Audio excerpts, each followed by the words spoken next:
So one of the big movers and shakers here in Las Vegas has been the new smartphone from Palm, of all people. They're back on the scene with the Palm Pre, which is being billed as a genuine iPhone killer. Now, we've seen plenty of these in the past. Unfortunately, we can't get our hands on with it today, but Stephanie from Palm talked us through the main features on the Palm Pre. So this is the Palm Pre phone, which was announced yesterday, and it's the first phone running the brand new Palm WebOS, which was built from the ground up.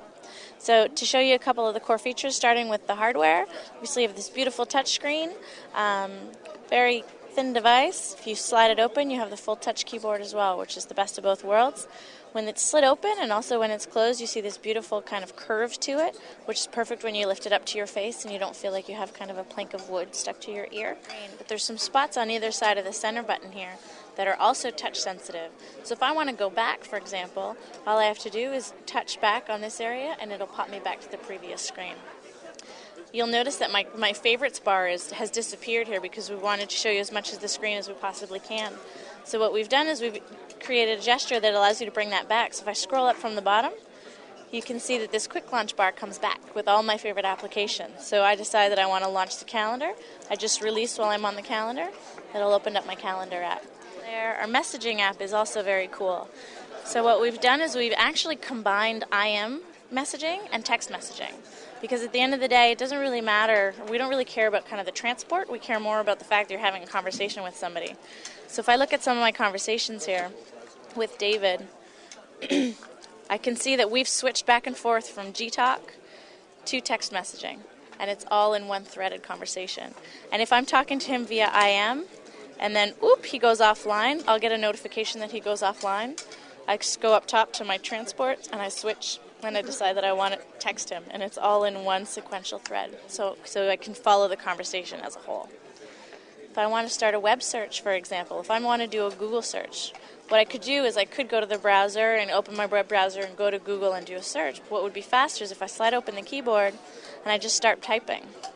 So we're at the Venetian, figure should see Blue Man Group, start typing, and it automatically searches my device first to see what I'm looking for. It shows me the applications that might come up, as well as the contacts. If I keep typing, it's going to realize that there's nothing on my phone that actually corresponds to the Blue Man Group, so it's going to ask me if I want a Google search, a map search, or a Wikipedia search. If I decide that I'm done with the website, with the Blue Man Group website, just drag it off the screen and it closes it off. Another really cool thing about the phone is that it does actually run multiple activities at the same time. So we've never really seen this before in a mobile space, but it's very reminiscent of what you would have on your desktop if you have your multiple apps open. So if I press my center button here, I can see that I have two applications open, and these are actually live applications. So for example, if I get into my contacts and I kind of scroll my contacts, you can see that it's still moving. And I can just navigate through these. I can navigate through these. I can move them around if I want.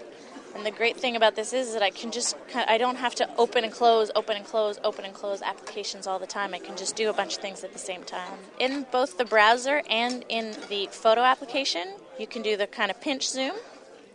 So if you want to zoom in on these guys, you can also it also has the accelerometer in there. So if you want to view it on a horizontal mode as well. Okay, so let me show you the Palm Touchstone charger. So what this is it's using a special inductive charging technology. So in the back of this battery door, there's a couple of magnets and an inductive charger. And what that does is it just snaps it into place, and then it charges your phone. So there you have it. There's our first impressions of the Palm Pre, and we must say that they're very, very good ones indeed. As we said, there's been a lot of phones that have been billed as potential iPhone killers. We really think we might have found one with the Palm Pre. It's a staggering return to form for a company that looked absolutely dead and buried in the past couple of years. Things we really like about this phone, the touchscreen seems fantastic. Granted, we weren't able to have a play with it ourselves, but just noticing the ease of which Stephanie was able to slide between the menus was evidence enough for us to suggest that this really could be a genuine iPhone killer in the touchscreen department. The option of having a QWERTY keyboard in there as well will please BlackBerry users no end. Now, we were also impressed with the way that the phone has a great synergy with your means of contacting people. In the same screen, you can see whether your contacts are online, so you can find them by email or by instant messaging, or if they've gone online, you can reach them by a text message. This all happens within the one screen on the Palm Pre, whereas with some of the phones that you've seen out there on the market, it can take you 5, 6, 7, 8 steps, different applications to achieve this. Another really positive factor for the Palm Pre. So all in all, we can just say that we are pleasantly surprised by the Palm Pre, definitely one to look forward to. iPhone look out in 2009.